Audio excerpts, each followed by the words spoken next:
আসসালামু আলাইকুম বন্ধুরা, আপনারা সবাই কেমন আছেন? চলুন বন্ধুরা, কালো জামের উপকারিতা সম্পর্কে জানি। জামের উপকারিতা: গরমের ফল জাম খেতে সামান্য কষভাব রয়েছে, তবে রোগ নিরাময়ে জামের বিশেষ গুণ অনেক।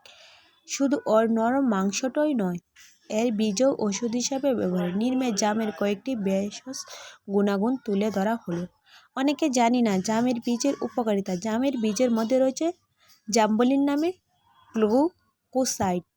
গ্লুকোসাইডটাকে শর্করাতে রূপান্তরের হাত থেকে বাঁচায়, যা নারী পুরুষের মেহ রোগ নিয়ন্ত্রণ করে।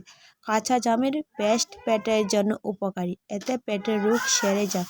ক্ষুধামন্দা বা কোষ্ঠকাঠিন্যের সমস্যা থাকলে জামের আচার পানির মধ্যে সমপরিমাণে মিশিয়ে সকাল বিকাল খেলে দ্রুত উপকার পাওয়া যায়। বর্তমানে কিছু দেশে জাম দিয়ে বিশেষ ওষুধ তৈরি করা হয়। ভালো লাগলে ভিডিওটি লাইক, কমেন্ট এবং শেয়ার করে দিবেন। সবাইকে ধন্যবাদ।